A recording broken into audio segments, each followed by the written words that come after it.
الحمد لله وحده والصلاة والسلام على من لا نبي بعده وعلى آله وصحبه ومن اتبعهم بإحسان إلى يوم الدين. أحبتي الكرام, mes chers frères et sœurs, assalamu alaikum wa rahmatullahi wa barakatuh. Je suis plus qu'heureux d'être présent avec vous aujourd'hui à Marseille, cette ville où ça faisait un bon bout de temps. Je me disais, quand est-ce que je vais la visiter? Quand est-ce que je vais voir mes frères du sud, de Marseille en particulier? On reçoit vos emails et vos soutiens et on vous aime pour Allah tabaraka wa ta'ala.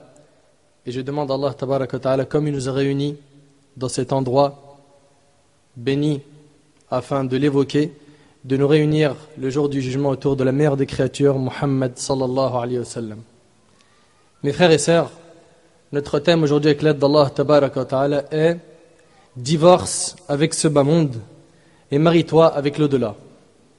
Divorce avec ce bas monde et marie-toi avec l'au-delà.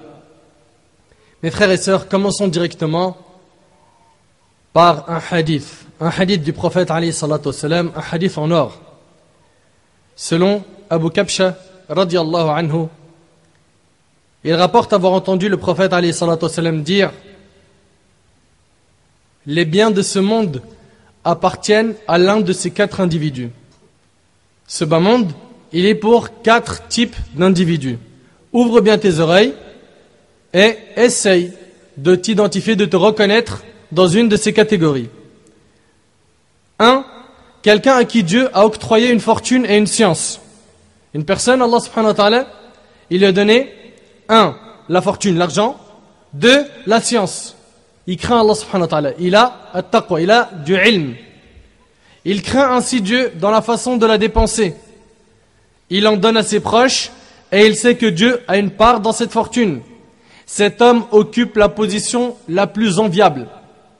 Vous savez qu'en islam, on a le droit d'envier d'une manière licite une personne qui possède la science religieuse ou bien l'argent et qui dépense ça dans le sentier d'Allah.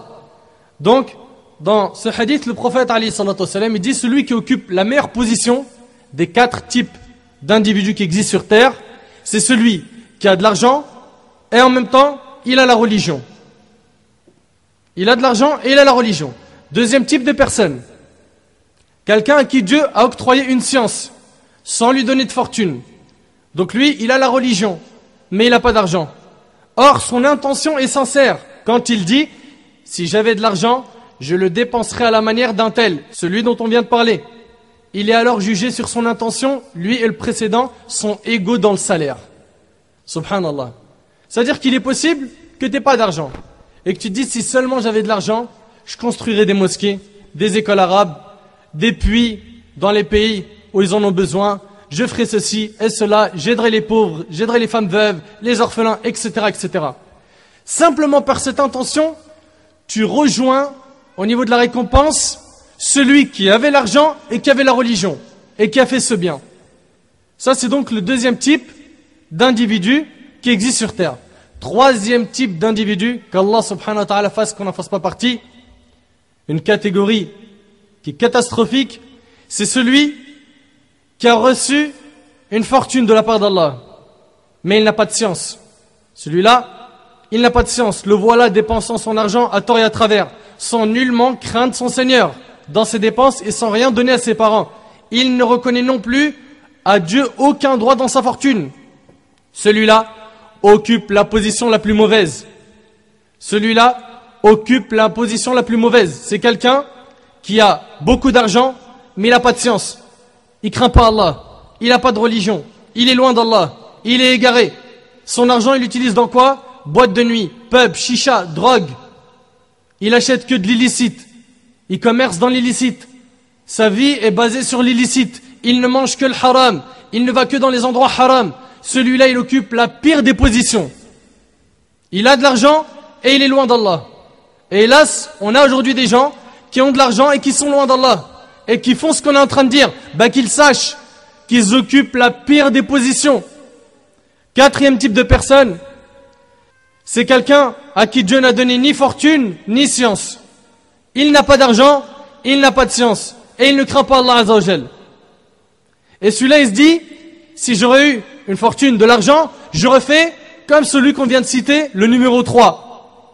Si seulement j'avais de l'argent, j'irais dans les hôtels commettre la fornication, j'irais en Thaïlande pour faire l'ihram. Si seulement j'avais de l'argent, si seulement je serais dans des soirées, pubs, je consommerais l'alcool, je serais dans des chichas, je serais en train de goûter à la drogue, et en train de me faire un kiff comme eux, et en train de vivre la vraie vie comme eux. Celui-là donc, il n'a pas d'argent, mais il a une mauvaise intention. Et de par cette intention, le prophète Ali sallallahu alayhi wa sallam dit, il est alors jugé sur son intention et son salaire est le même que celui du précédent, rapporté par At-Tirmidhi. Mon frère, ma sœur, sur terre, il y a 4 types d'individus. Tu fais partie desquels? Tu fais partie desquels? 1, alhamdulillah. 2, alhamdulillah. 3, catastrophe. 4, c'est encore pire. Tu fais partie desquels? Mes frères et sœurs, avec l'évolution des choses et des technologies, les gens sont de plus en plus attachés à ce bas monde, et en particulier notre jeunesse, les jeunes musulmans. La communauté musulmane est devenue très consommatrice. Très consommatrice. On lui a enseigné, time is money, le temps c'est de l'argent, travailler plus pour gagner plus. Et il est là, il a un boulot, il veut doubler au niveau du travail. Et donc il fait un deuxième boulot, et il retarde les prières, et petit à petit, il rase sa barbe s'il en avait une, et après c'est la cigarette, et après c'est les ahwal, et il s'égare, et il devient plus égaré qu'une bête. Hélas, de plus en plus, on est amené à quoi? À consommer, et à ressembler aux non-musulmans dans la consommation. Rentre aujourd'hui dans les magasins de sport, de vêtements, de parfums, de montres, de téléphones. Va voir ceux qui achètent aujourd'hui les iPhone 4S, etc. Va les voir. Ceux qui achètent des tablettes, ceux qui achètent ceci et cela. Va voir aujourd'hui ceux qui vont dans les magasins de jeux vidéo. Celles qui vont acheter du maquillage. Tu verras hélas qu'il y en a plein parmi eux qui sont musulmans et qui achètent ça et qui font de l'excès dans les achats. Si seulement il achetait des vêtements pour le strict nécessaire, non. Son placard, il a des vêtements, tu peux même pas les compter. Et d'ailleurs, tu t'aperçois qu'il met pas tous ses vêtements. Et ni il les donne en aumône, ni il les met. Mais par contre, il dépense, et il gaspille, et il achète. Et ça, c'est celui qui est attaché aveuglement à ce bas monde. Et aujourd'hui, ce thème a pour but que tu te divorces à 3 fois avec ce bas monde, et que tu te maries avec l'au-delà, mon frère, ainsi que toi, ma sœur. Et wallahi, c'est la réussite et le succès de se marier avec l'au-delà. Comme on va voir après, notre prophète, alayhi salatu wassalam, et les compagnons, radiallahu anhum, et nos pieux prédécesseurs, qui ont bien compris la leçon. Ils se sont détachés de ce bas monde, et ils se sont mariés avec l'au-delà. Aujourd'hui, nos frères et nos sœurs, hélas, un grand nombre parmi eux sont attachés aveuglement à ce bas monde. Mon frère, ma sœur, laisse-moi te poser 2 questions. La première, que ferais-tu si tu mourrais demain? Que ferais-tu? Si aujourd'hui on t'annonce que demain tu vas pas te réveiller. Demain, tu te réveilleras pas. Ça y est, on t'a annoncé ça aujourd'hui. Tu as encore la journée et tu as le soir. Pour œuvrer. Demain, tu n'es plus là, c'est fini. Tu es dans l'autre monde. Alam al-barzakh, dans la tombe. Que ferais-tu? Que ferais-tu du peu de temps qui te reste? Que ferais-tu du reste de la journée ou de ta soirée? Que ferais-tu? Je connais déjà les réponses. Il y en a un qui va me dire, moi, je vais passer tout le reste de mon temps à lire le Coran. Le deuxième, il va dire, moi, je vais faire que de l'istighfar, demander pardon à Allah Azza wa Jal, jusqu'à ce qu'Allah décide de prendre mon âme. Le troisième va dire, moi, je vais rester à la mosquée, j'en sors plus. Le quatrième, je vais passer ma nuit en prière. Le cinquième, moi, je vais donner tout l'argent que je possède en aumône. Tout. Le sixième va dire, moi, je vais réparer toutes les injustices que j'ai commises. Et le septième et le huitième, et vous connaissez très bien leur réponse. Donc, avec certitude, si tu sais que demain tu vas mourir, tu vas te séparer, tu vas te détacher de cette dunya. N'est-ce pas? Tu vas détacher ton cœur et tes pensées de ce bas monde. Taïb. Deuxième question. Quelle serait ta réaction si tu es chez toi, sur ton lit, et que l'ange de la mort vient prendre ton âme accompagné de plusieurs anges? L'ange de la mort, il ne te préviendra pas. Il ne te dira pas, j'arrive dans 1 heure. Il te manque encore 10 minutes. Tu ne recevras pas un texto, un email qui te dit, j'arrive. C'est d'un seul coup. L'ange de la mort, il est devant toi. Et c'est terminé. Tu ne peux plus retarder ton heure. Quand l'heure elle sonne, c'est fini. Ni ton argent, ni tes connaissances, ni ton rang social, ni tes diplômes, ni tes pistons, rien. Tout ça, ça tombe à l'eau. C'est toi, en face de l'ange de la mort, qui a une mission, c'est de prendre ton âme tout de suite.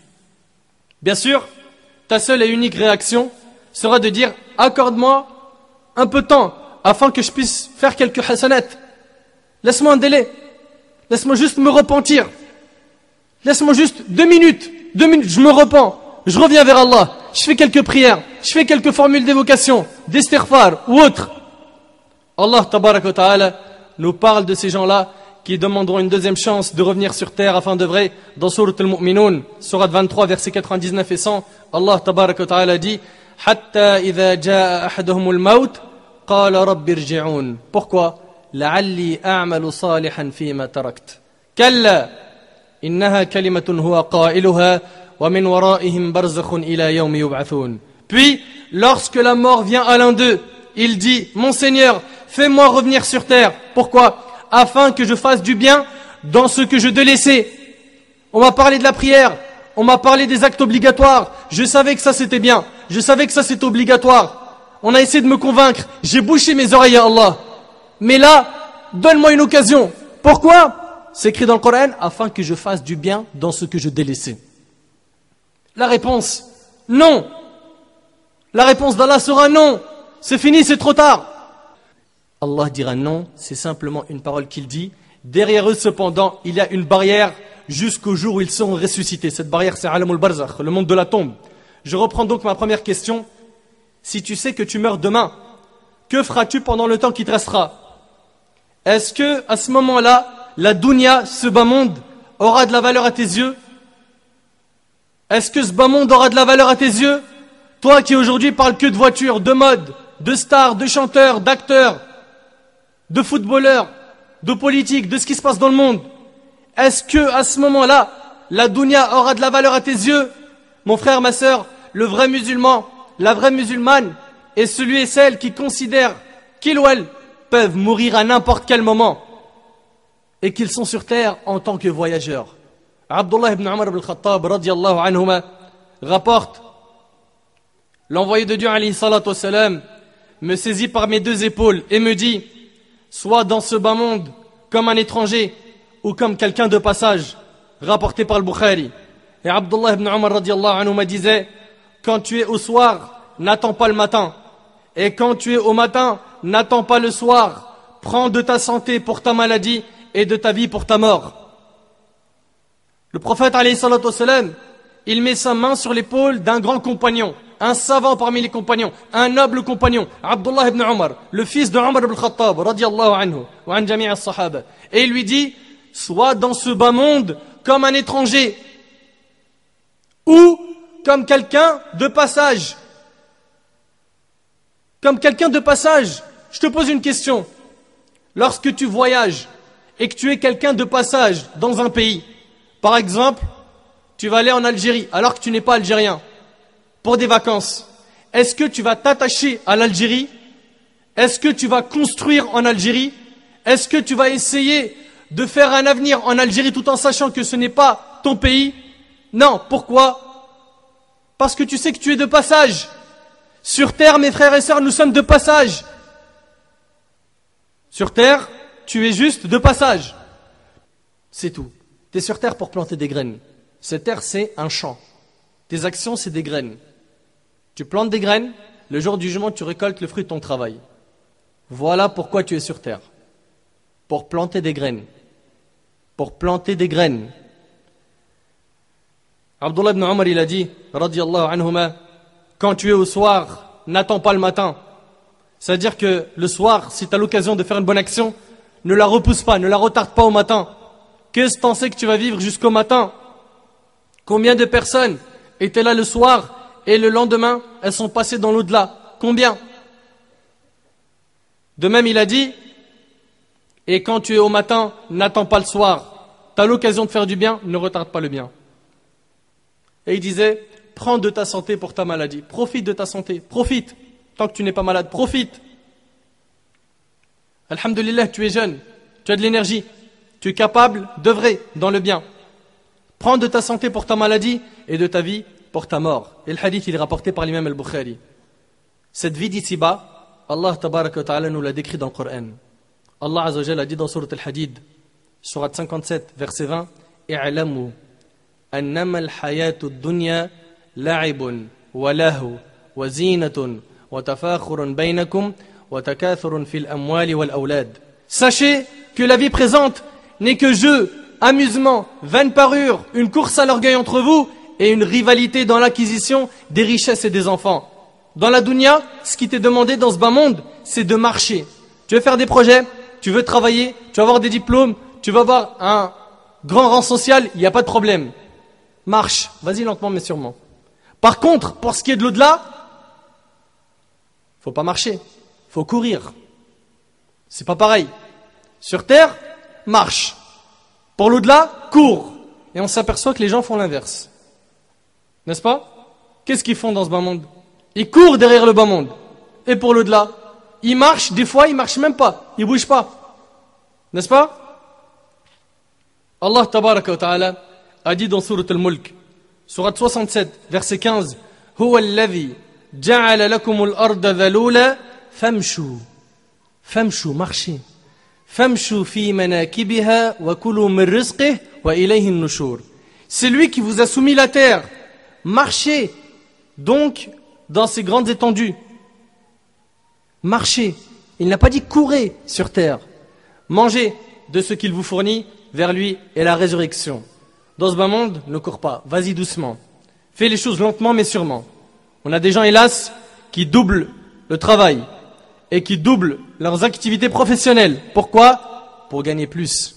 Mais le problème, c'est que si seulement ils faisaient ça en respectant sa religion, en mettant en pratique ce qui est obligatoire et en délaissant l'interdit.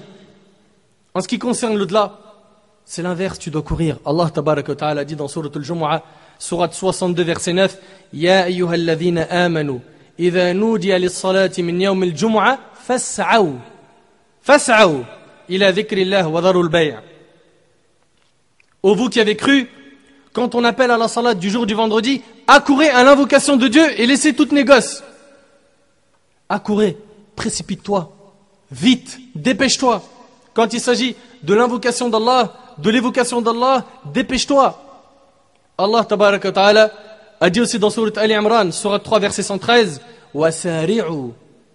Wasari'u. Subhanallah, tu regardes les verbes qu'Allah subhanahu wa ta'ala utilise concernant l'au-delà, c'est des verbes où on voit la vitesse. Vite, dépêche-toi.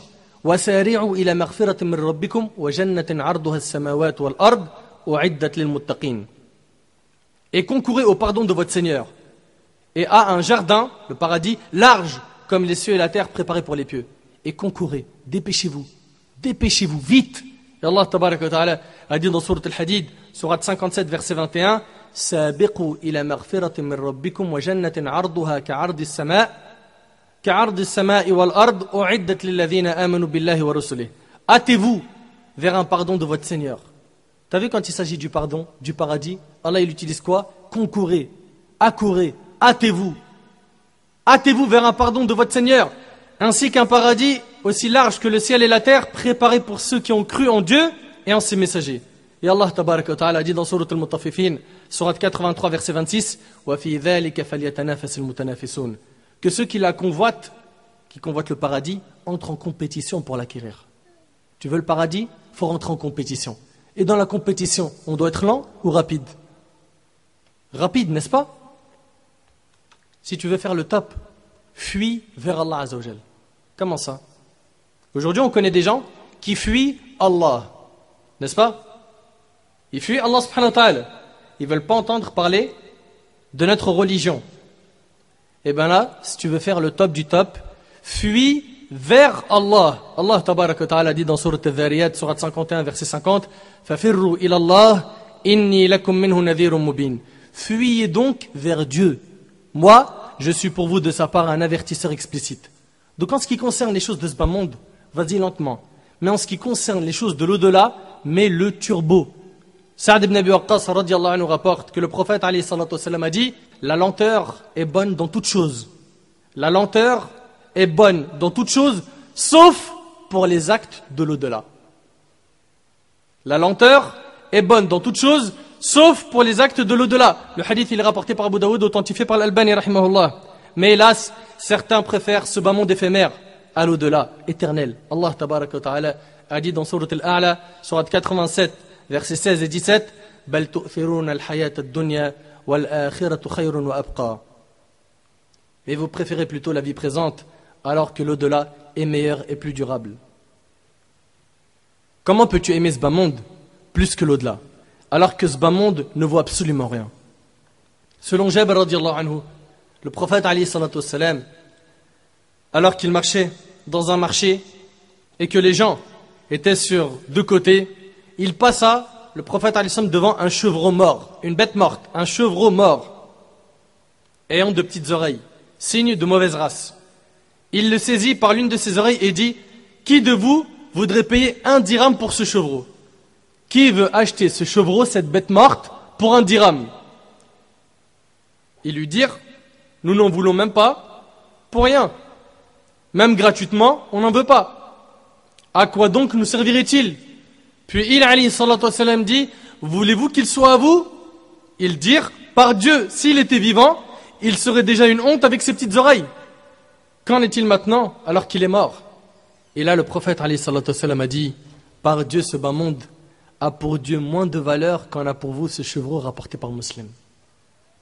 Ce bas monde a moins de valeur aux yeux d'Allah qu'en a pour vous ce chevreau mort. Voilà c'est quoi le bas monde.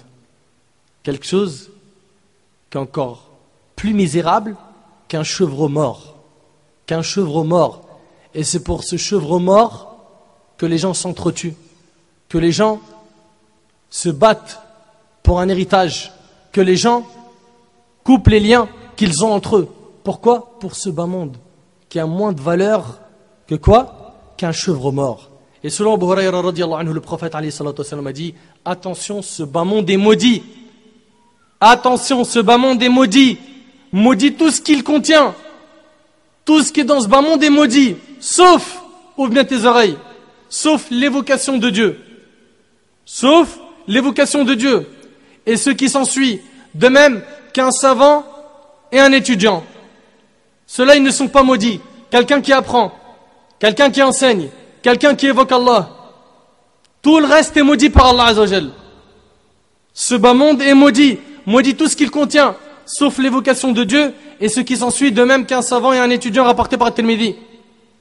Mais pourquoi ce bas monde est-il maudit?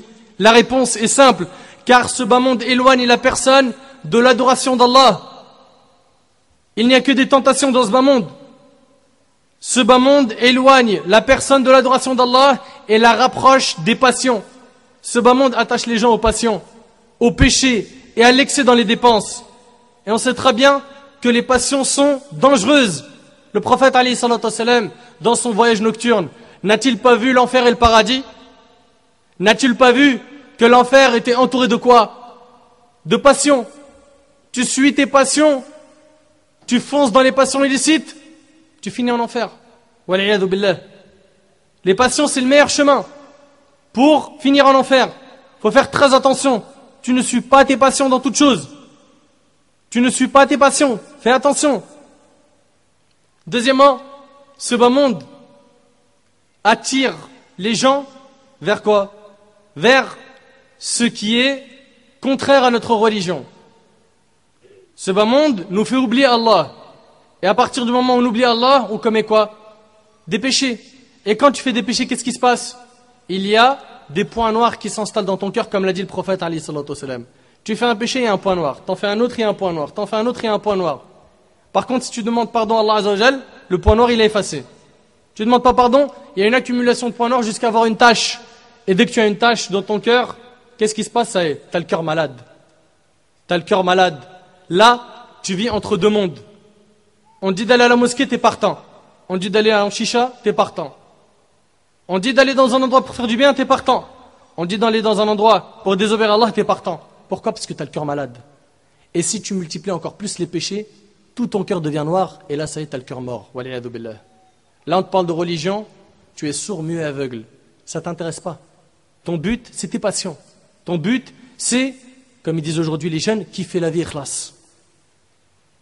De même, Ce bas monde a amené aujourd'hui certains parmi nos jeunes, certains parmi les musulmans et les musulmanes à multiplier les dépenses, à faire des excès dans leurs dépenses. Alors qu'Allah subhanahu wa ta'ala a dit « Mangez et buvez et ne commettez pas d'excès ». De même, Allah subhanahu wa ta'ala a dit que ceux qui commettent des excès sont les frères de qui? Du diable. Fais très attention. C'est pas parce que tu as de l'argent et que tu l'as gagné d'une manière licite que tu as le droit d'aller acheter un jean à 200 euros. Pourquoi? 200 euros ya sahbi, pourquoi? Ou il va aller acheter des baskets à 300 euros. Pourquoi? Explique-moi pourquoi. Justifie-moi ça pourquoi. Sois simple, sois modeste. Tu crois que ces baskets, elles vont durer? Ça c'est un. Deuxièmement, est-ce que tu vas les prendre avec toi dans ta tombe? Troisièmement, elles vont te sauver de quelque chose? Pourquoi? Pourquoi cet excès? Oh, parce que tu as vu les gens. Ah, voilà le problème, il est où? Les gens. Détache-toi des gens. Occupe-toi d'une seule chose, qui est comment satisfaire mon Seigneur. On a des gens qui sont devenus aujourd'hui, hélas, des esclaves de l'argent et de la mode. Ces gens-là, selon Abu Hurayra radiyallahu anhu, le prophète alayhi salam a dit sur eux, malheur à l'esclave du dinar et du dirham. Malheur à l'esclave du dinar, du dirham et des vêtements de luxe. Malheur à lui. Si on lui en donne, il est content. Et si on lui en donne pas, il est mécontent, rapporté par Al-Bukhari. Dans notre religion, il ne nous est pas permis d'adorer l'argent, de courir aveuglement derrière tout ce qui brille. Et de même, nous n'avons pas le droit de nous comparer avec ceux qui ont plus de biens que nous dans ce bas monde. On n'a pas le droit. Selon Abu Hurayra radiyallahu anhu, le prophète alayhi salatu wassalam a dit, regardez ceux qui sont plus bas que vous et ne regardez pas ceux qui sont plus hauts. Ça c'est dans quoi? Dans les choses de ce bas monde. Par contre, dans la religion, c'est l'inverse. Dans la religion, tu regardes ceux qui sont au-dessus de toi, qui ont appris Al-Qur'an, la Sunna, l'arabe, le fiqh, qui sont dans la da'wah, qui sont utiles à la Ummah. Eux, tu te compares à eux. Mais en ce qui concerne ce bas monde, le prophète alayhi salatu wassalam a dit, regardez ceux qui sont plus bas que vous. Regarde tes frères et sœurs en Palestine, en Irak, qui ne trouvent pas à manger, qui ne trouvent pas à boire, qui ne trouvent pas de logement, qui ne trouvent rien. Regarde tes frères aujourd'hui en Syrie, ce qu'ils vivent. Regarde qui les soutient, qui leur tend la main. Regarde tes frères et sœurs au Yémen. Regarde un petit peu ces gens-là et dis Alhamdulillah. Dis Alhamdulillah, je suis un roi comparé à eux. Compare-toi avec ces gens-là et non avec ceux qui ont acheté des gros véhicules, des appartements au bled, des terrains au bled, etc. Regardez ceux qui sont plus bas que vous et ne regardez pas ceux qui sont plus hauts. Cela est plus à même de vous éviter de sous-estimer le bienfait de Dieu à votre égard, rapporté par Bukhari et Muslim. Ne te compare pas à ceux qui sont plus riches que toi. Ne fais pas n'importe quoi. Et surtout, ne sois pas envieux de tes frères qui ont ce que tu n'as pas, car l'envie est un grand danger. Selon Abu Hurayra radiyallahu anhu, le prophète alayhi salatu wassalam a dit, méfiez-vous de l'envie, car l'envie brûle les bonnes actions, tout comme le feu brûle le bois ou la paille, rapporté par Abu Daoud. Mon frère, ainsi que toi, ma sœur, à partir du moment où tu es en bonne santé et que tu as de quoi te nourrir, sache que tu possèdes tous les biens de ce bas monde. Tu possèdes tous les biens de ce bas monde.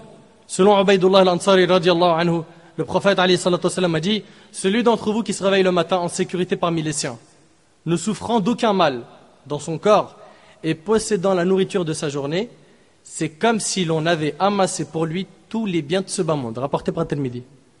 Et d'ailleurs, si tu veux être riche, occupe-toi de ton âme, de ta foi, de ton iman.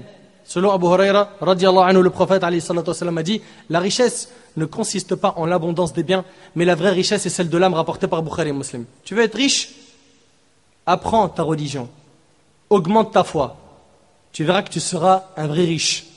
Mais dans le cas où tu ne t'occupes pas de ta foi, sache que tu seras pauvre même si tu possèdes de l'argent. Pourquoi? Parce que la vraie richesse, c'est quoi? C'est d'avoir la foi, c'est d'être heureux tout le temps. Et tu ne peux être heureux tout le temps qu'avec quoi? Avec la foi, la religion.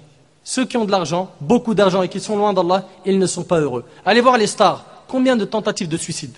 Alors qu'ils ont de l'argent, de la notoriété, ils ont tout ce qu'ils veulent. Et ils veulent se suicider. Pourquoi? Parce qu'il manque quelque chose dedans. Ils n'ont pas connu la vraie richesse qui est celle de la foi. Mes frères et sœurs, notre prophète alayhi salatu wassalam n'a jamais aimé ce bas monde. Il s'en est détaché. Et ne pensez surtout pas que notre prophète alayhi salatu wassalam était pauvre. Absolument pas. Il avait le droit à 1/5 du butin de guerre. Il avait de l'argent. Mais il avait pris la ferme décision durant toute sa vie, de se détacher de ce bas monde et de préparer sa demeure éternelle. Dès qu'il avait de l'argent ou n'importe quel bien, il le donnait pour Allah Azza wa Jal. Anas radiallahu anhu rapporte, il n'est pas une seule fois où l'on ait demandé quelque chose au messager de Dieu alayhi salatu wassalam, comme prix de son entrée en islam, et qu'il ne l'ait pas donné. Une fois, quelqu'un vint à lui, et cette personne-là avait vu des moutons, des bêtes, qui étaient entre deux montagnes. Et il a dit au prophète alayhi salatu wassalam, donne-moi tout ce qui est entre ces deux montagnes. Et le prophète alayhi salatu wassalam lui donna un troupeau remplissant l'espace qui séparait deux montagnes. Cet homme retourna parmi les siens et leur dit, ô mon peuple, entrez en islam, car ce Muhammad donne à la manière de celui qui ne craint pas la pauvreté, rapporté par Muslim. Il ne craignait pas la pauvreté, il savait que la subsistance venait de qui? D'Allah. Et selon Abu Hurayra radiallahu anhu, le prophète alayhi salatu wassalam a dit, si j'avais un tas d'or pareil au mont Uhud, une grande montagne à Médine, je serais certainement heureux de ne pas laisser passer 3 jours alors que j'en garde encore quelque chose, si ce n'est de quoi payer une dette rapportée par Bukhari et Muslim. S'il avait l'équivalent d'un tas d'or de la taille de la montagne de Uhud, ce qui le rendrait heureux, c'est de tout donner en aumône avant que 3 jours ne passent. De tout donner en aumône. Et de garder simplement ce qui lui permettrait de payer quoi? Ou de rembourser une dette. C'est tout. Omar radiallahu anhu, il raconte, Wallah al-Azim, cette histoire elle est impressionnante. Regardez comment notre prophète alayhi salatu wassalam, celui dont on est fier d'appartenir à sa communauté, celui qu'on aime plus que nos parents, plus que nos enfants, plus que notre argent, plus que tout ce qu'on possède sur terre. Omar radiallahu anhu, il raconte, j'entrais chez le prophète alayhi salatu wassalam et le trouvais étendu sur une natte. Le prophète alayhi salatu wassalam, il était étendu sur une natte. Je m'assis et lui de se couvrir de son pagne qu'il portait seulement. Je vis alors les traces de la natte dessinées sur son flanc. Il a vu quoi? Les traces de la natte. Le prophète alayhi salatu wassalam n'avait pas le lit qu'on avait, n'avait pas les beaux matelas qu'on avait. Il dort sur quoi? Une natte. Jusqu'à ce que Omar il a vu les traces de la natte dessinée sur son flanc. Je regardais dans la chambre du prophète alayhi salatu wassalam et ne trouvais, regarde ce qu'il y avait dans la chambre du prophète sallallahu alayhi wa sallam, la meilleure des créatures, l'élu parmi les créatures, celui qu'Allah subhanahu wa ta'ala a aimé, l'ami intime d'Allah. Il n'a trouvé qu'une poignée d'orge et une autre d'acacia blond servant au tannage, ainsi qu'une peau suspendue qui n'a pas encore été tannée. C'est tout. 3 choses dans la maison du prophète sallallahu alayhi wa sallam. Une poignée d'orge et une poignée d'acacia blond qui sert à tanner une peau, ainsi qu'une peau suspendue qui n'a pas encore été tannée. Voilà ce qu'il y avait. Ils étaient où les meubles? Où était le lit luxueux? Les machines? Les armoires? Ça c'était ce qu'il y avait chez le prophète sallallahu alayhi wa sallam. À cette scène, Omar dit, je ne pus retenir mes larmes. Le prophète sallallahu alayhi wa sallam lui a dit, pourquoi pleures-tu, ô Ibn al-Khattab? Je répondis, ô prophète de Dieu, et comment ne pas pleurer en voyant les traces qu'a laissé la natte sur ton flanc et ce belvédère qui ne contient presque rien? Comment ne pas pleurer en comparant ta situation, toi, l'envoyé de Dieu, son élite, dans ta petite chambre, à celle de César ou Khosroès qui jouissent des fruits et des ruisseaux? Comment ne pas pleurer alors que les rois de ton époque ont tout? César, Khosroès, ils ont les palais, ils ont les fruits, les ruisseaux, tout. Et toi, tu es la meilleure créature et tu as des traces de cette natte sur ton flanc. Il a pleuré, Omar, il a pleuré. Il n'a pas supporté de voir ça sur le prophète sallallahu alayhi wa sallam. Et là, le prophète alayhi salatu wassalam lui dit, ô Ibn al-Khattab, n'acceptes-tu pas que nous aurons nous la vie future et qu'ils ont eux ce bas monde? Ce bas monde, il est pour eux. Ce bas monde, il est pour eux. Et nous, on a la vie future. Et là, Omar dit, si, j'accepte. Et le hadith, il est rapporté par Muslim. Ça, c'était le Nabi alayhi salatu wassalam. Il savait alayhi salatu wassalam que cette dunya n'était pas pour nous. Cette dunya n'est pas pour nous, mes frères et sœurs. Ce bas monde qui nous a séduits, ce bas monde, cette tentation, ce piège, n'est pas pour nous. Ce bas monde n'est pas pour nous. Ce bas monde, il est pour les non-musulmans. Il n'est pas pour nous. Ce bas monde est pour nous, et je le répète encore une fois, un champ.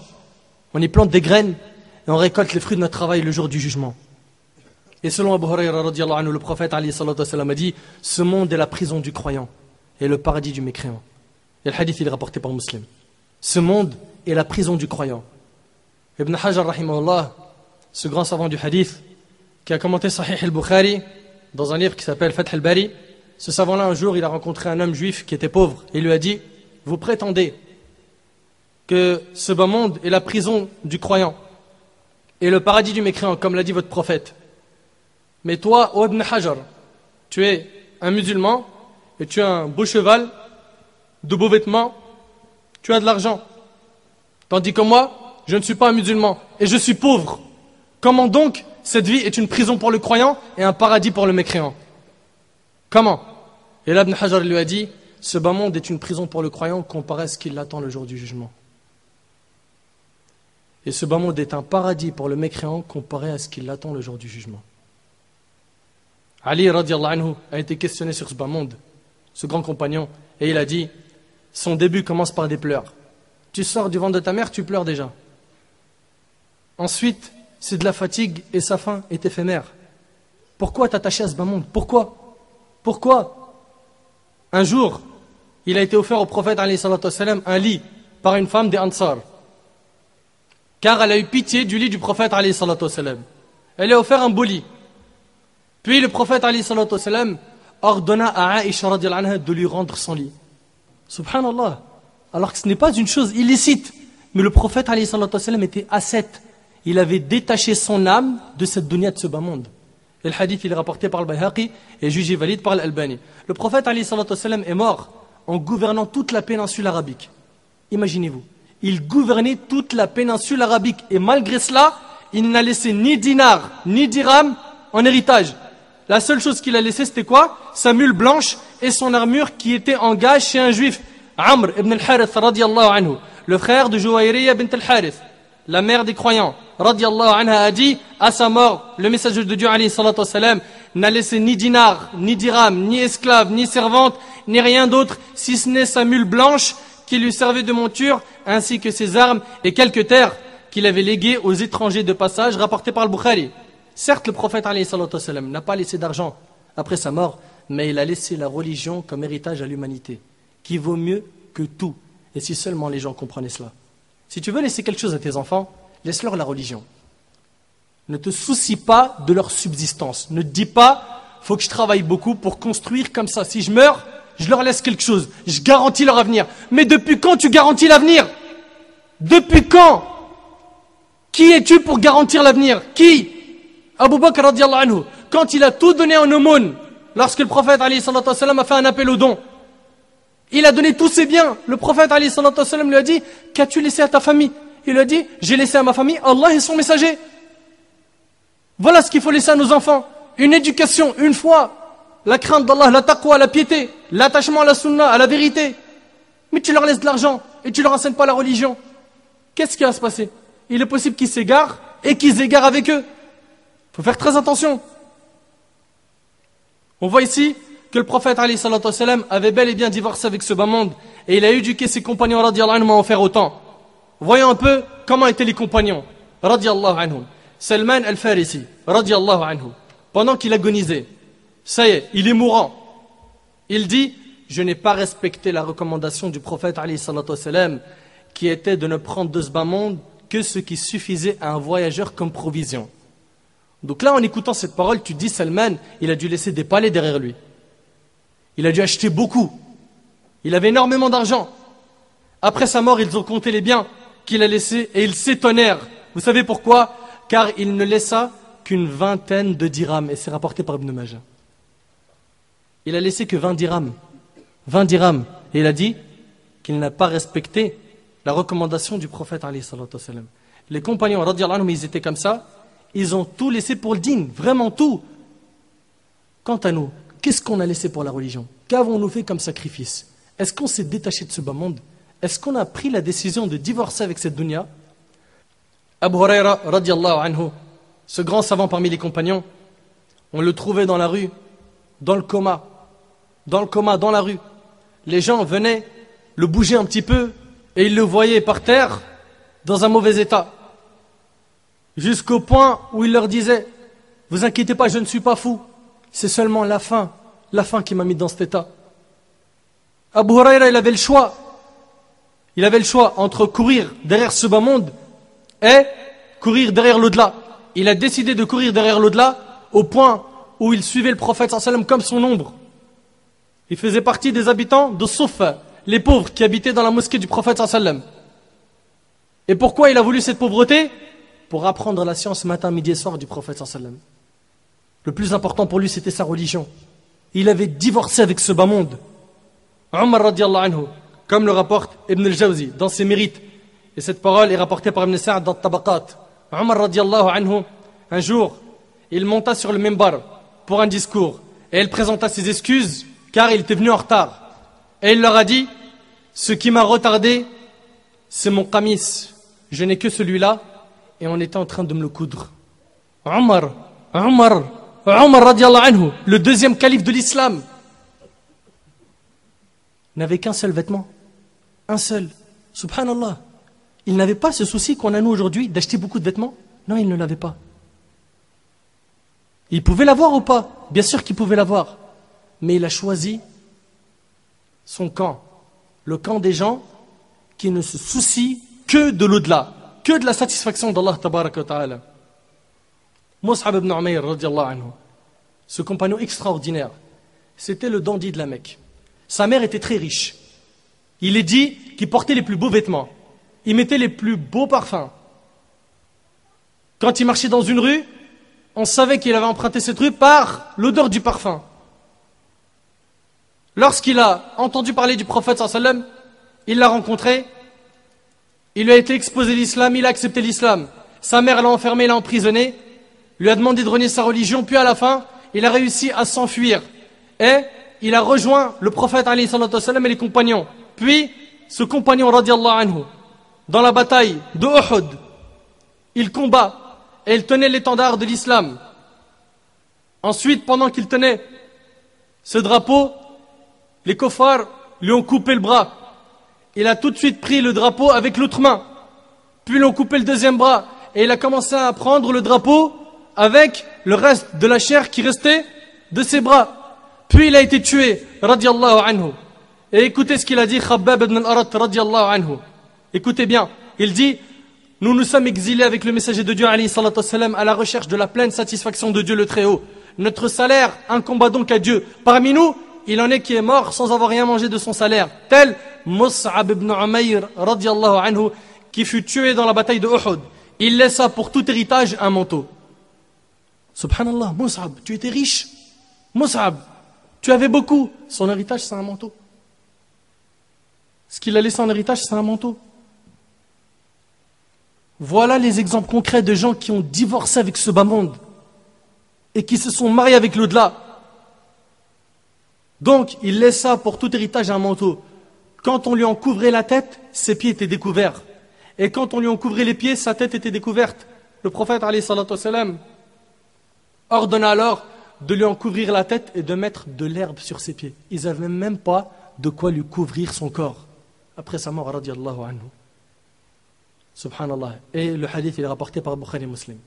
Et l'imam Muslim, rahimahullah, rapporte dans son recueil authentique, d'après Anas, radiallahu anhu, dans le récit de la bataille de Badr, lorsque les mécréants se rapprochèrent, le prophète, alayhi salatu wassalam, a dit, Qumu ila jannatin arduha as-samawati wal ard.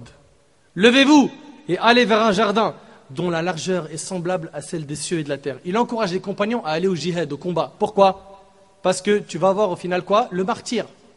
Et le martyr, ça veut dire quoi? Paradis, le Jannah. Il a dit, levez-vous vers un jardin dont la largeur est semblable à celle des cieux et de la terre. Umayr ibn al-Hammam al-Ansari, radiallahu anhu, cet homme qui était présent, a dit au prophète d'Allah, un jardin dont la largeur est semblable à celle des cieux et de la terre? Il répondit oui. Suite à quoi, Umayr a dit bakhin, bakhin. C'est une parole qui est prononcée pour valoriser une chose énorme. Le prophète alayhi salatu wassalam lui a dit, pourquoi tu dis bakhin, bakhin? Il répondit, par Allah, au prophète d'Allah, je ne dis cela que dans l'espoir d'être parmi ceux qui entreront. Et le prophète alayhi salatu wassalam a dit, certes, tu en fais partie. Imagine-toi.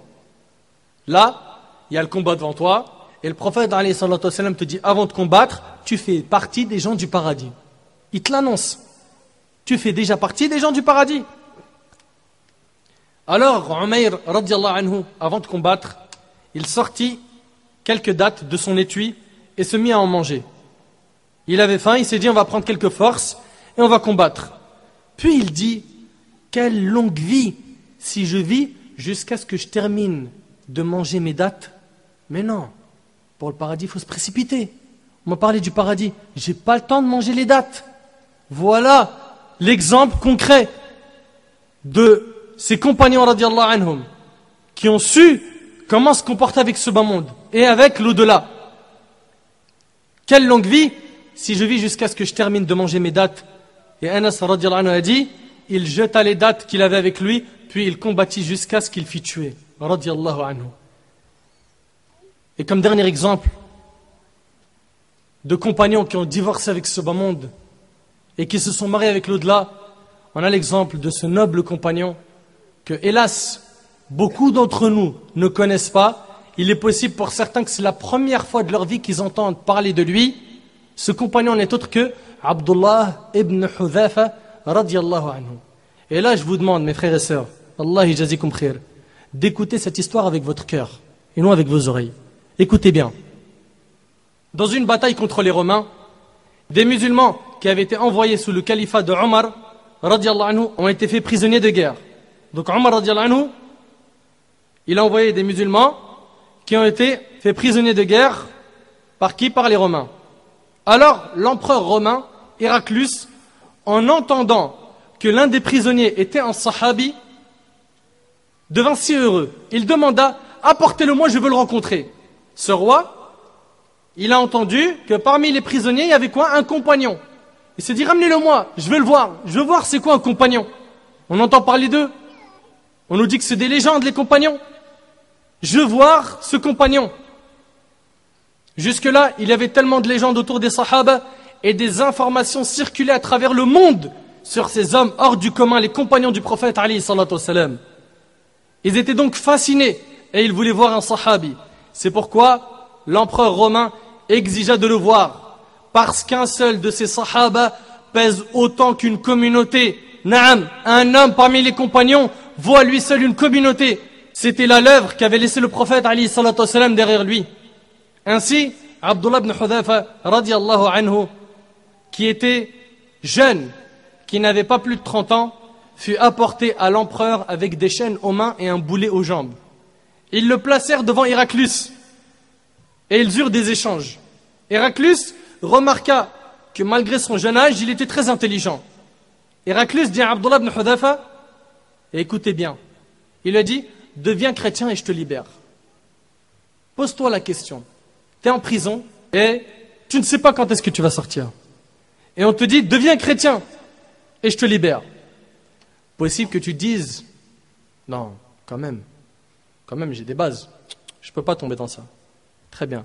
Regarde ce qu'il a eu comme proposition après. Abdullah ibn Hudhafa radiallahu anhu répondit, je n'abandonnerai jamais ma religion.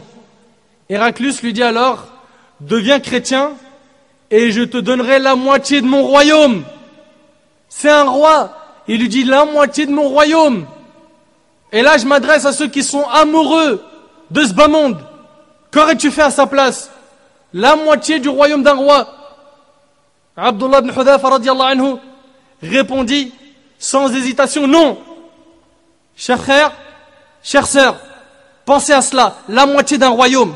Certains musulmans sont en train de se vendre aujourd'hui pour un salaire de misère. Pour presque rien, ils trahissent la Ummah en espionnant les musulmans, pour rien du tout, pour une carte de séjour. Et cet homme-là refuse de renier sa religion. Pourquoi? Pour la moitié du royaume du roi. Alors qu'aujourd'hui, on en a qui vendent leur religion pour un vil prix. Pour rien, ils abandonnent l'islam. Et le sahabi se voit offrir la moitié du royaume. Pourtant, il refusa. Héraclius lui dit, deviens chrétien et je te donne ma fille en mariage. Abdullah ibn Hudhafa radiallahu anhu répondit, non.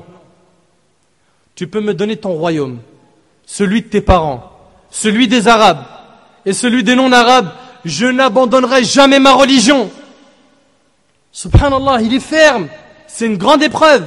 Mais les compagnons radiallahu anhum étaient fiers d'être des musulmans et ils savaient que c'était ce qu'ils avaient de plus cher.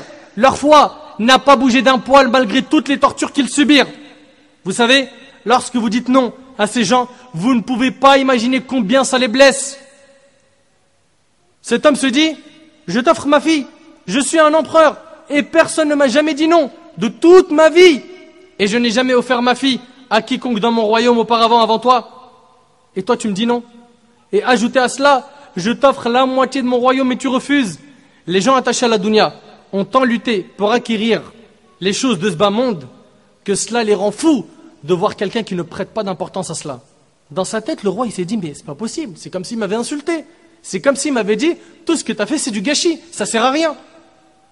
Et là, Héraclius se mit en colère. Il devint fou furieux. Et il ordonna que Abdullah ibn Hudhafa soit jeté en prison.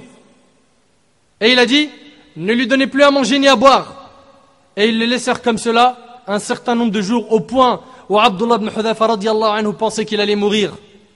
Puis le roi demanda qu'on lui fasse rentrer de l'alcool et du porc pour l'humilier et l'obliger à manger l'illicite. Abdullah radiallahu anhu, en voyant cela, a dit, je sais qu'en cas de nécessité, j'ai le droit de manger et de boire ce que j'ai devant moi. Mais wallahi, je ne toucherai à rien afin qu'il ne se moque pas des musulmans et de l'islam. Subhanallah, la fierté qu'il avait. Ajib. Imagine-toi, Khil Karim, que tu es à sa place. Et en islam, on connaît cette règle, ad-darurat tubih al-mahdhurat. Les nécessités autorisent certains interdits. Et qu'il avait le droit, à ce moment-là, de boire de l'alcool et de manger du porc, juste la quantité qui lui permettrait de quoi? De vivre. Mais non, il refuse. Puis, lorsqu'on informa Héraclius des dires de Abdullah, radiallahu anhu, il dit, donnez-lui à manger autre chose. À la fin, il lui a donné quelque chose à manger. Puis il demanda qu'on lui fasse entrer une très belle femme dans sa cellule. Imagine-toi la fitna. Une femme, pas n'importe laquelle, elle est belle. Lorsqu'elle rentra dans sa cellule, elle se déshabilla immédiatement et se mit à le tenter afin qu'il commette avec elle la fornication. Imagine-toi à sa place. Imagine-toi la torture psychologique. Mais Abdullah ibn Hudhafa radiallahu anhu était plus solide qu'une montagne. Et il ne lui accorda aucune importance. Après un moment, la femme se lassa de lui et sortit de la cellule et dit à Héraclius, par Dieu, vous m'avez fait rentrer chez un homme dont j'ignore si c'est un être humain ou une pierre. Subhanallah, c'est un homme ou une pierre. Et lui-même ne sait pas si je suis une femme ou un homme. Il ne m'a même pas regardé. Ça, c'était les compagnons radiallahu anhum. Rien ne pouvait les détourner de leur religion, rien. Ce bas monde et tout ce qu'il contenait, ils en connaissaient sa valeur. Héraclius se mit en colère et demanda à ce qu'on en apporte un énorme récipient courbé qui a la forme d'une vache et qui est utilisé pour brûler les gens vivants. Ils le remplirent d'huile et l'on a chauffé cette huile à l'aide d'un feu. L'huile s'est mise à bouillir. Imaginez de l'huile bouillante avec de la fumée s'en dégageant car ils ont longuement chauffé le récipient. L'huile devient bouillante. Héraclius lui dit, deviens chrétien. Il répondit non. C'est alors qu'ils amenèrent un des musulmans et le jetèrent dans la marmite. Il a fallu que très peu de temps, après que ce musulman fut jeté dans l'huile bouillante, pour que ses os sortent de sa chair. Très peu de temps. C'était si chaud que sa chair a frit et les os de cet homme sont sortis. C'est ce qui est arrivé à ce musulman prisonnier de guerre et cela s'est déroulé sous les yeux d'Abdullah ibn Hudhafa radiyallahu anhu. L'empereur lui a dit, vas-tu abandonner ta religion maintenant ou sinon nous allons te jeter dans cette huile bouillante? Il répondit radiyallahu anhu, je n'abandonnerai pas ma religion. Subhanallah, il avait signé son contrat de mariage avec l'au-delà. Il avait signé son contrat de mariage avec l'au-delà. Ce bas monde, il ne lui a pas accordé d'importance. Il connaissait la valeur de ce bas monde. Et là, ils dirent donc, jetez-le dans cette huile. Ils le prirent, et en allant vers l'huile, Abdullah ibn Hudhafa radiallahu anhu commença alors à pleurer. Ils informèrent donc l'empereur que le sahabi s'était mis à pleurer. Il leur demanda alors de le ramener. Ramenez-le-moi. Ah, enfin, il pleure. Il est faible. Viens. Il pleure, il affaiblit. Nous le tenons. Nous avons réussi à jeter l'effroi dans son cœur. C'est ce que pensait l'empereur. Amenez-le-moi. L'empereur lui dit, vas-tu maintenant abandonner ta religion? Abdullah radiallahu anhu répondit, ne pense pas que j'ai pleuré par crainte de la mort. J'ai pleuré parce que je me suis souvenu que j'ai qu'une seule âme et que mon âme va partir maintenant. J'ai pleuré parce que j'aurais voulu qu'Allah me donne 100 âmes afin que je puisse mourir de cette mort 100 fois pour l'amour d'Allah. T'imagines? Ça, c'était les compagnons radiallahu anhum. Je ne pleurais pas parce que j'étais effrayé de la mort, mais parce que j'aurais voulu mourir 100 fois en tant que martyr. Je pense que c'est un degré de foi que nous ne pouvons même pas imaginer, que nous ne pouvons même pas appréhender. Mon frère, ma sœur, qu'aurais-tu fait à la place de ce compagnon? Aurais-tu renié ta religion? As-tu compris que ta religion c'est ton capital? C'est ce que tu as de plus cher?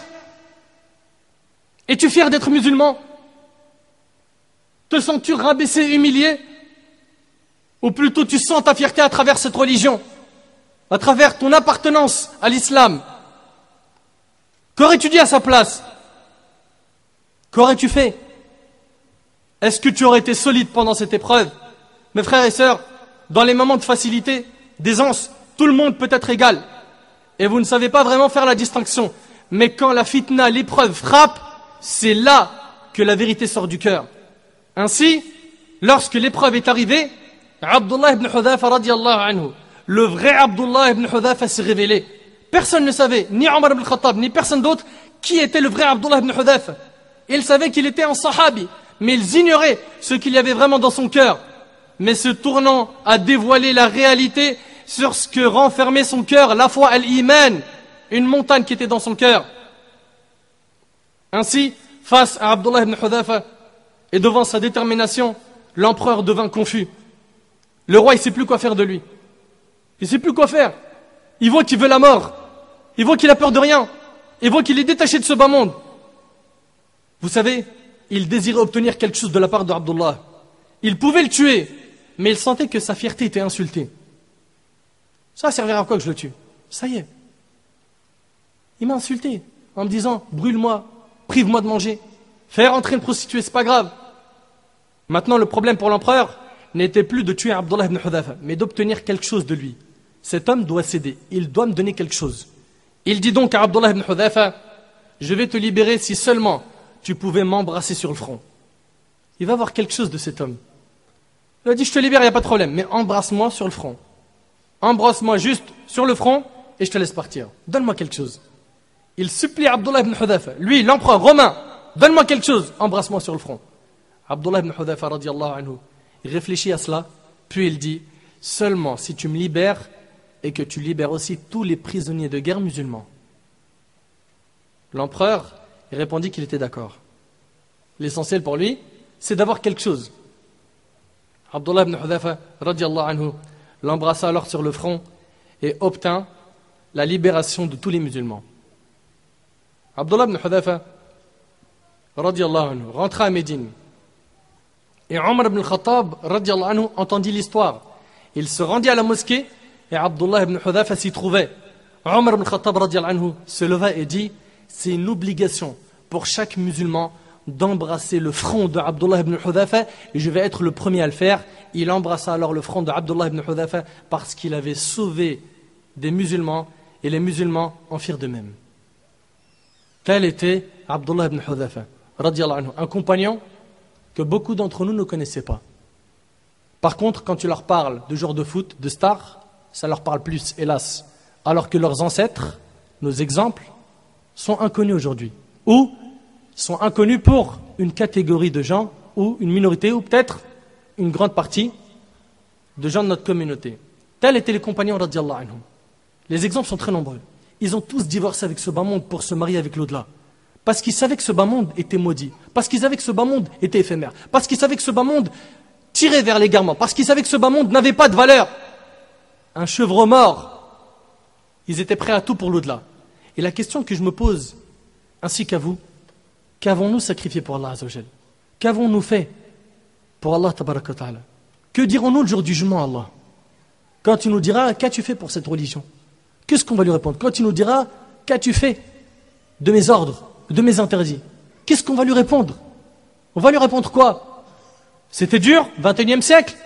J'étais en France, il y avait trop de fitna. Je pouvais pas, j'étais jeune. Nous les jeunes chez nous ils sont tous égarés, tous dans la délinquance, dans la drogue, dans les femmes, sur Facebook, la drague, les forums. Qu'est-ce qu'on va répondre à Allah subhanahu wa ta'ala? On va lui dire quoi? C'est pour le paradis que les compagnons radiyallahu anhum ont tout sacrifié, pour l'au-delà. Ils ont réellement divorcé avec ce bas monde et ils se sont mariés avec l'au-delà. Mais j'ai une question à vous poser. Savez-vous ce qu'est l'au-delà? Savez-vous ce qu'est le paradis? On dit marie-toi avec l'au-delà. Mais connais-tu l'au-delà? Est-ce que tu vas te marier avec quelque chose que tu ne connais pas? Est-ce logique? Connais-tu le paradis? J'aimerais donc pendant les minutes qui restent te décrire ne serait-ce qu'un échantillon de ce qui nous attend au paradis.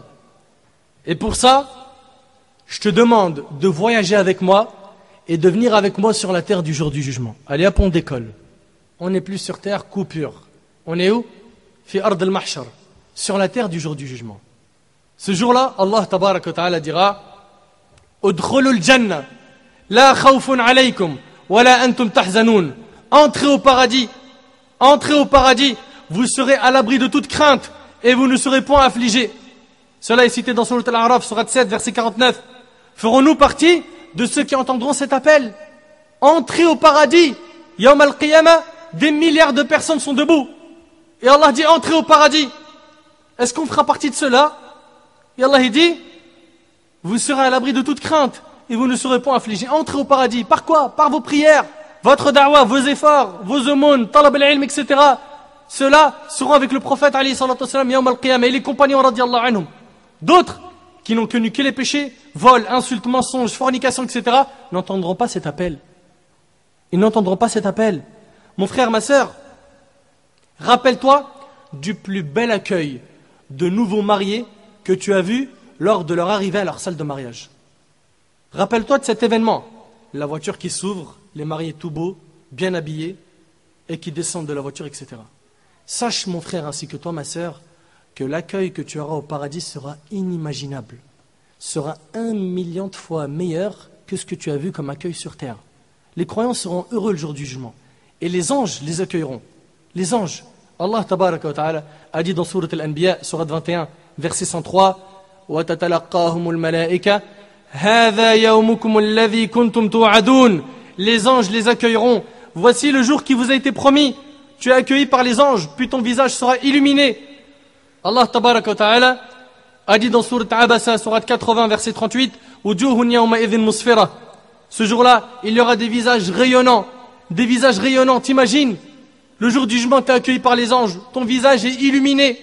Les pieux seront près de toi. Après cela, tu iras auprès du prophète sallam pour boire du Kawthar qui a été confié au prophète sallam. Après cela, tu iras vers Allah Azza wa Jal pour le jugement en étant heureux. Et bi'idhnillah, tu recevras ton livre de la main droite. Mais une question, ferons-nous partie de cela? De ceux qui seront heureux le jour du jugement? Est-ce qu'on méritera d'avoir notre livre de la main droite le jour du jugement? Vous savez, le dernier musulman qui sortira de l'enfer et qui entrera au paradis aura la vie de 50 rois sur terre. Ça, c'est pour le dernier musulman qui sortira de l'enfer et qui entrera au paradis. C'est le dernier. Celui qui est monté dans le wagon très en retard. Avant d'entrer au paradis, après avoir passé le pont du Sirat, puis celui d'Al-Qantara, tu sentiras l'odeur du paradis d'une distance de 40 ans et dans une autre version de 70 ans. Mon frère, ma sœur, je veux provoquer en toi une envie folle d'entrer au paradis. Écoute attentivement ce qui suit. Selon Abu Saïd, radiyallahu anhu, et Abu Huraira, radiyallahu anhu, an jami' as-sahaba, le prophète, alayhi salatu wassalam, a dit, quand les gens du paradis entrent au paradis, un crieur lance un appel. Il vous appartient désormais de vivre et de ne plus jamais mourir. Deuxième appel. Il vous appartient désormais d'être en bonne santé et de ne plus tomber malade. Troisième appel. Il vous appartient désormais d'être jeune et de ne plus jamais vieillir. C'est fini, tu n'as plus besoin de maquillage, d'entretenir ta peau, d'entretenir ton corps, de faire du sport, de la musculation. Et la sœur, de mettre du yaourt et des concombres sur son visage. c'est terminé. T'as plus besoin de tout ça. T'as plus besoin de tout ça. Et suite à cela, il sera dit, il vous appartient désormais de jouir et de ne plus jamais être misérable. Et le hadith, il est rapporté par Muslim. T'imagines, à peine t'entres au paradis, on te dit, tu seras là-bas pour l'éternité. Tu ne tomberas plus malade. Tu ne vieilliras plus. Tu seras tout le temps jeune, beau. Et tu ne seras jamais misérable. Tu t'ennuieras pas au paradis. Tu ne t'ennuieras pas. Plus de peine, plus d'ennui, plus de... On fait quoi aujourd'hui? Ça n'existe plus. C'est fini. C'est fini. Puis tu commences à rentrer au paradis et là tu es impressionné par ce que tu vois. Les gens seront stupéfaits en premier lieu par son parterre. Son parterre est composé de poussière à l'odeur de musc. Quand ils lèveront leur tête, ils verront des constructions sans équivoque. Des constructions qu'ils n'ont jamais vues de leur vie et qu'ils n'ont jamais pu imaginer. En écoutant cette description, si on tente d'imaginer une belle construction, on va se référer à quoi? À ce que l'on a vu dans les médias, sur Internet, ou bien un endroit où l'on s'est rendu comme au bord de la plage, avec de beaux décors. Cependant, il faut savoir, mes frères et sœurs, que les constructions du paradis n'ont rien à voir avec ceux de la dunya. Abu Huraira radiyallahu anhu demanda au prophète alayhi salatu wassalam, parle-nous du paradis. Il alayhi salatu wassalam dit, ce sont des constructions faites avec de l'or et de l'argent, une brique d'or et une brique d'argent. Le ciment qui tient les deux briques est de musc, cette ferraille est de perles et de diamants, sa terre est de safran. Celui qui y séjournera se réjouira et la tristesse le quittera à jamais. Il sera éternel, ses vêtements ne s'useront jamais et sa jeunesse restera éternelle, rapporté par l'imam Ahmed. Mon frère, ma sœur, dès que tu rentreras au paradis, tu reconnaîtras directement ton palais. Abdullah ibn Abbas radiyallahu anhu m'a dit, ils reconnaîtront leur maison comme ceux qui sortent de la prière du vendredi pour rentrer chez eux. Subhanallah. Subhanallah. Chacun d'entre nous doit préparer son paradis dès maintenant, en y construisant des palais, dès maintenant, en y plantant des palmiers, des arbres. Comment tu peux construire un palais au paradis? Comment? Tu dis Qul huwa Allahu ahad 10 fois, comme c'est rapporté par l'imam Ahmed, le prophète Ali sallallahu alayhi wa sallam a dit, celui qui récite Qul huwa Allahu ahad 10 fois, Allah lui construit un palais au paradis. De même, celui qui prie 12 rak'at surrogatoires, Allah lui construit une maison au paradis. 100 tasbih égale 100 palmiers. Tu dis Subhanallah, Alhamdulillah, Wallahu Akbar, wa la ilaha illallah, tu as des arbres au paradis. Des arbres. Mais est-ce que tu penses que les arbres ressemblent à ceux qui sont sur terre? On y arrive. Mujahid rahimahullah a dit, dans le paradis, la terre du paradis est feuilletée et son parterre est de musc. Ces troncs d'arbres, écoute bien, ya Abdallah, ces troncs d'arbres sont en or. Et les branches sont de perles d'émeraude et de diamants. Les feuilles et les fruits sont sous tout cela. Celui qui désirera manger de ces fruits, debout, assis ou allongé, ne sera pas dérangé. Les fruits s'offriront à lui sous un seul ordre de sa part.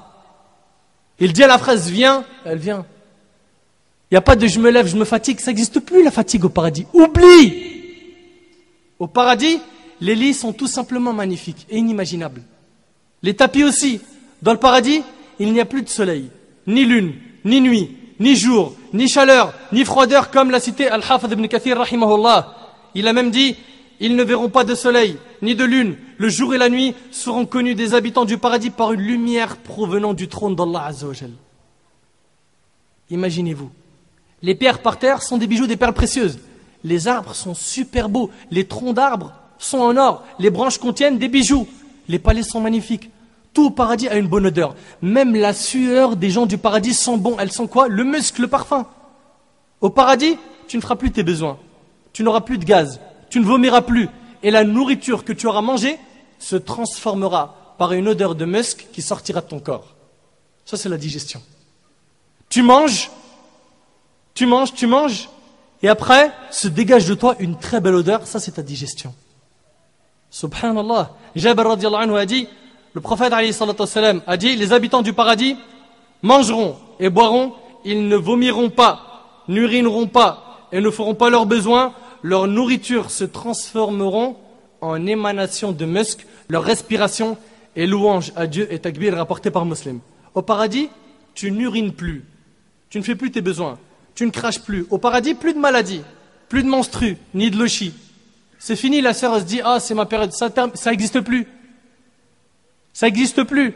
Plus de menstrues, plus de lochis. Au paradis, plus de fatigue. C'est fini, je sors à 8h du matin, il fait froid, je vais au travail, les conditions sont dures, il y a une grève dans les transports, il y a des bouchons dans la circulation, le patron il me parle mal, je souffre de l'islamophobie. Ça n'existe plus. C'est fini la souffrance. C'est fini. Tu fais plus d'efforts. Tu es là pour une éternité. Dans quoi? Dans le bonheur et le plaisir. Au paradis, tu mangeras par plaisir et non par faim. Car la faim est une sorte de souffrance et il n'y a plus de souffrance au paradis. Tu manges par plaisir, pas parce que tu as faim. Tu manges par plaisir. Au paradis, tu n'auras plus besoin d'attendre une saison particulière pour manger tel ou tel fruit. Tous les fruits et toutes les nourritures et toutes les boissons sont présents tout le temps. Tout le temps. Tu n'attends pas l'été comme tu le faisais sur terre pour manger des pastèques. Au paradis, il n'y a ni jour, ni saison, ni nuit. La notion du temps n'existe pas. Tu auras l'éternité. Et subhanallah, tu ne seras jamais touché par l'ennui. T'imagines l'éternité et tu t'ennuies jamais.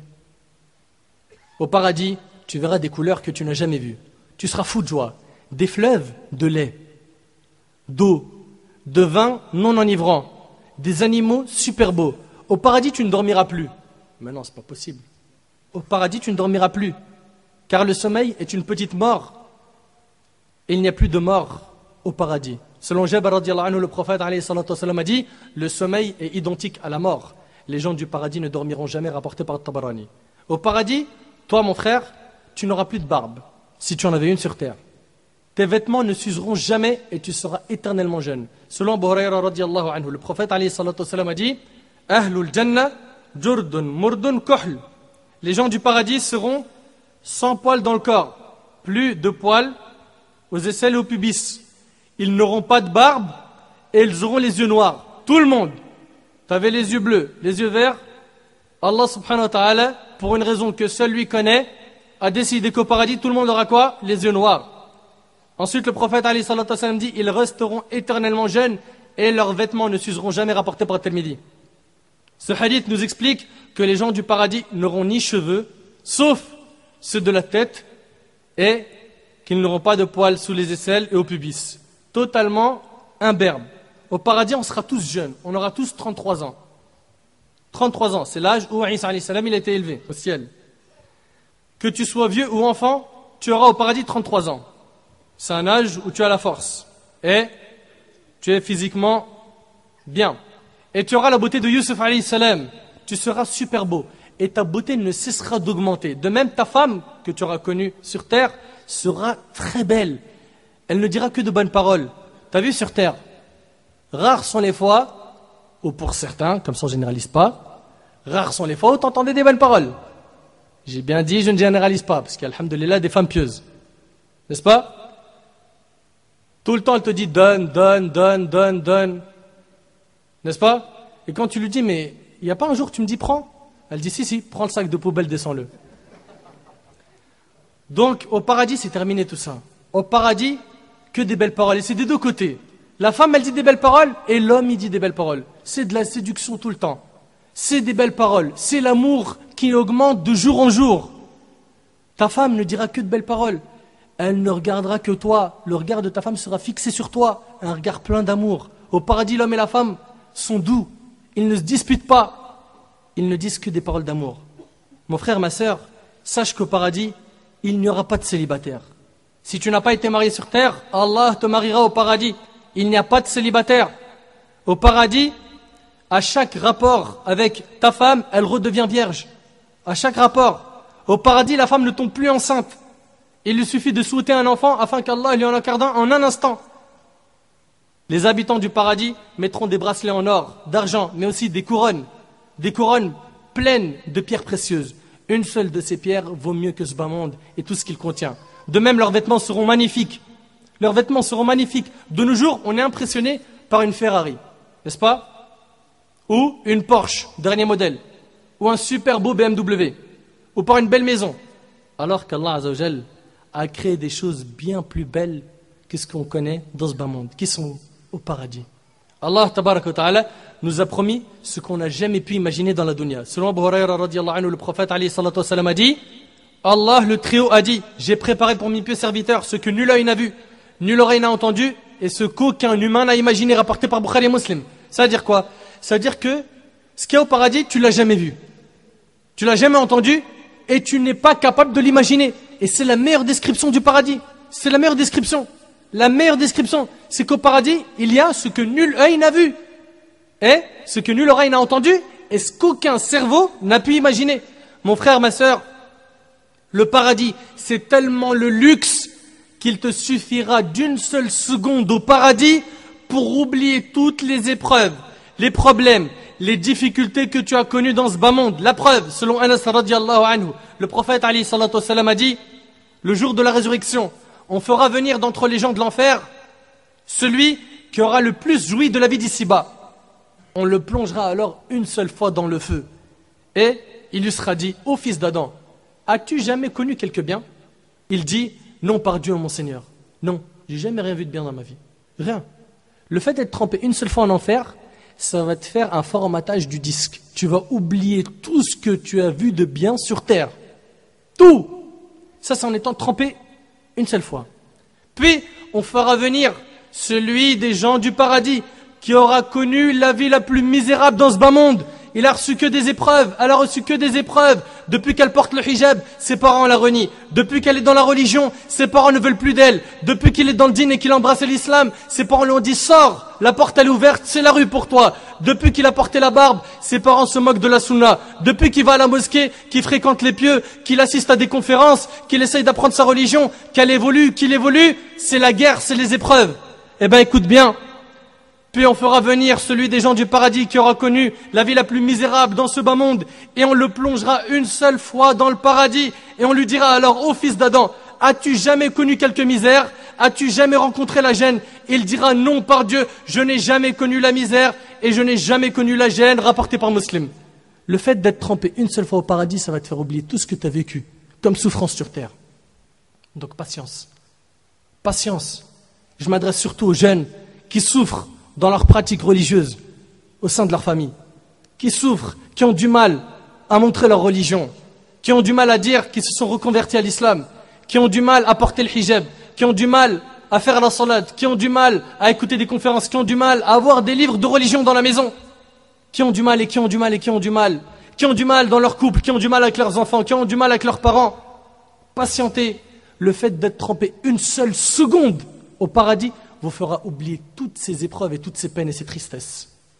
Le paradis, on parle du paradis, la demeure éternelle des pieux, la demeure où tu ne t'ennuies plus, où il n'y a plus de tristesse, il n'y a plus d'angoisse, il n'y a plus de maladie, il n'y a plus aucun souci.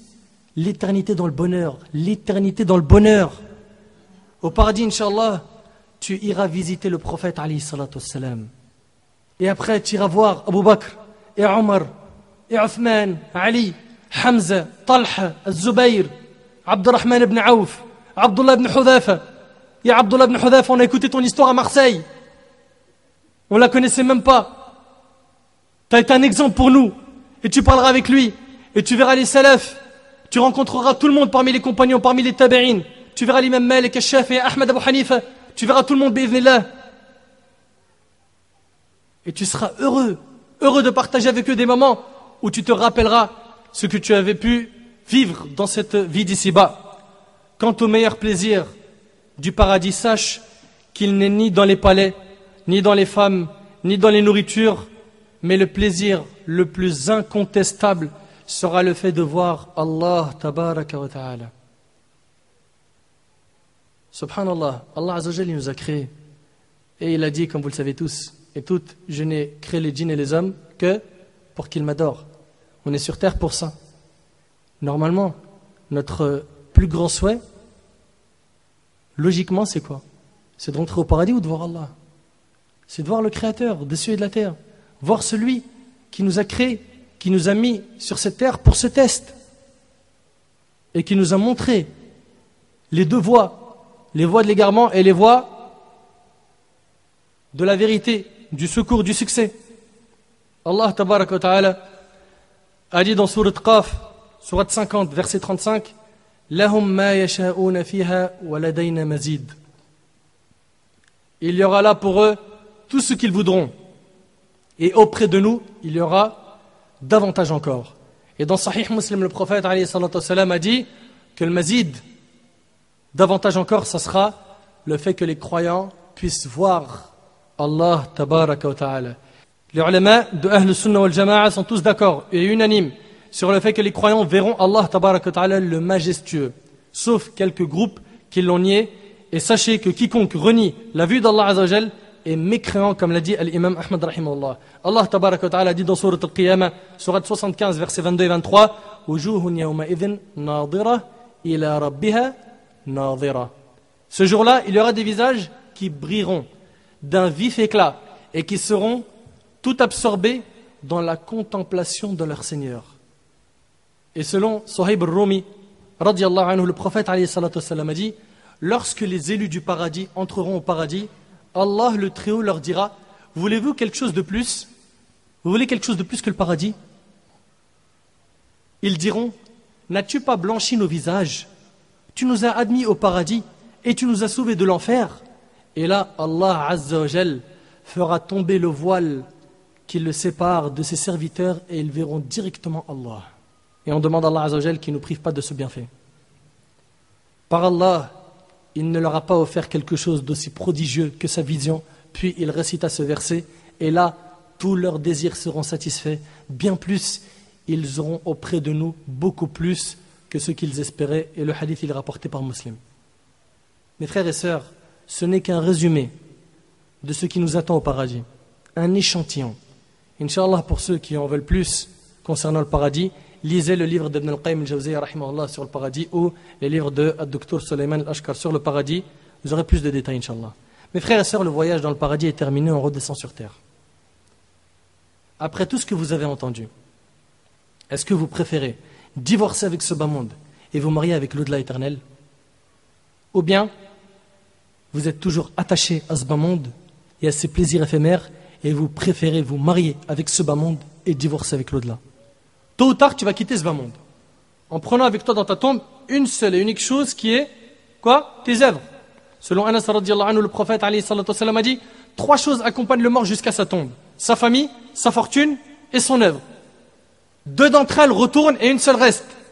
Sa famille et sa fortune retournent et son œuvre reste avec lui, rapporté par Bukhari et Muslim. Ta famille, elle t'enterre et elle repart. Tes biens, s'ils sont dans un compte bancaire ou autre, ils resteront dans ces endroits-là. Et ce qui restera avec toi dans ta tombe, ce sera tes œuvres. Sois intelligent. Fais le bon choix. Si Allah subhanahu wa ta'ala t'a permis de venir aujourd'hui, ce n'est pas pour rien. Il n'y a pas d'hasard. C'est un message. C'est un rappel pour toi. Et si Allah subhanahu wa ta'ala t'a permis de télécharger cet audio et de l'écouter sur Internet, ce n'est pas pour rien. Ce n'est pas pour rien, il n'y a pas d'hasard.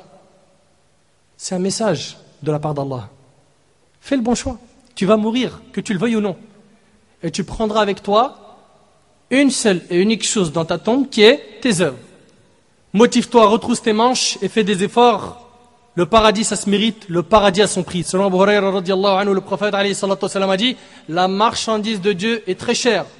La marchandise de Dieu, c'est le paradis rapporté par Tirmidhi. Il faut que tu payes pour entrer au paradis. C'est pas facile, il faut que tu fasses des efforts. Ne refusez surtout pas d'entrer au paradis. Mais qu'est-ce que tu racontes, mon frère? Qui peut refuser d'entrer au paradis? Écoute avec moi, selon Abu Hurayra radiyallahu anhu, le prophète alayhi salatu wassalam a dit, toute ma communauté entre au paradis, sauf celui qui s'y refuse. On dit, et qui s'y refuse au messager de Dieu? Il alayhi salatu wassalam dit, celui qui m'a obéi entre au paradis, et celui qui m'a désobéi s'y est refusé, rapporté par le Bukhari. Est-ce que tu obéis au prophète alayhi salatu wassalam ou pas? Si oui, alhamdulillah. Sinon, sache que tu as refusé d'entrer au paradis. Fais très attention. Après tout cela, comment pouvons-nous attacher nos cœurs à ce bas monde? Comment? Notre plus grand souci doit être notre entrée au paradis. La satisfaction d'Allah tabaraka wa ta'ala.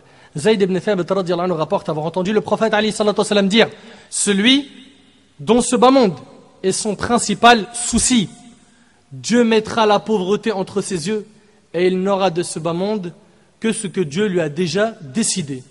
Et celui dont l'au-delà est son principal souci, Dieu mettra la richesse dans son cœur et l'ici-bas viendra à lui malgré lui, rapporté par Ibn Majah, authentifié par l'Albani rahimahullah. Qu'est-ce qui veut dire ce hadith? Écoute attentivement. Le prophète alayhi salatu wassalam, il dit, celui dont ce bas monde est son principal souci. Son principal souci, c'est l'argent, le bas monde, les constructions, avoir une femme, avoir ceci, avoir cela. Il a que ça comme souci. Eh bien sachez qu'Allah mettra la pauvreté entre ses yeux. C'est-à-dire quoi? Il ne sera jamais satisfait. Il a un appart, il en veut 2. Il a 10 000 euros, il en veut 20 000. Il a 100 000 euros, il en veut 200 000. Il a 1 million, il veut 2 millions, etc. Et il ne sera jamais satisfait de ce qu'il a. Pourquoi? Parce que son principal souci, c'est ce bas monde. Et au final, Allah ne lui accordera que ce qu'il avait déjà décidé. Par contre, celui dont l'au-delà, le paradis, est son principal souci, écoute bien, Dieu mettra la richesse dans son cœur. Allah fera qu'il sera tout le temps satisfait. Il dira Alhamdulillah. Tu verras sur lui qu'il est bien au fond de lui, qu'il a trouvé la sérénité, la quiétude, le repos, la paix dans son cœur. Donc, celui dont son principal souci est l'au-delà, Dieu mettra la richesse dans son cœur. Écoute bien, et l'ici-bas viendra à lui malgré lui. Et c'est ce bas monde qui va courir derrière toi. Allahu Akbar. Donc en fait, c'est un choix, il est très simple. C'est soit tu cours derrière ce bas monde et tu n'auras de ce bas monde que ce que Allah subhanahu wa ta'ala aura décidé et au final tu ne seras jamais heureux, soit ton principal souci c'est l'au-delà, sans bien sûr délaisser tes activités dans ce bas monde. Ça veut dire, c'est pas son principal souci c'est l'au-delà, il reste à la mosquée, il fait tasbih, il lit le Coran, il dit t'inquiète, le boulot il va venir. Non, il fait les causes. Celui-là, en faisant les efforts, t'inquiète pas, la dunya va lui courir après. Ali ibn Abi Talib radiyallahu anhu, ce grand compagnon, 4e calife de l'islam, a dit: la vie présente s'en est allée en tournant le dos, et l'au-delà s'en est allé pour nous rencontrer. Et chacun d'entre eux possède des enfants. Le bas monde a des enfants, et l'au-delà a des enfants. Soyez donc parmi les enfants de l'au-delà, et ne soyez pas parmi les enfants de la vie présente, car aujourd'hui on œuvre sans qu'on soit jugé, et demain sera le moment d'être jugé sans pouvoir œuvrer. Rapporté par l'imam al-Bukhari, ta'liqan. Et selon Anas radiyallahu anhu, le prophète alayhi salatu wasalam a dit, il a tout résumé dans cette phrase: Seigneur Dieu, il n'y a de vie que celle de l'autre monde, rapporté par Bukhari Muslim. Il n'y a de vie que celle de l'autre monde. C'est celle-là la vraie vie. Ici, c'est du faux qui brille, du faux sur du faux. Il n'y a que du faux. Il n'y a que du faux. La vraie vie est celle de l'au-delà. Prenons cette décision ferme de divorcer avec ce bas monde en faisant des efforts.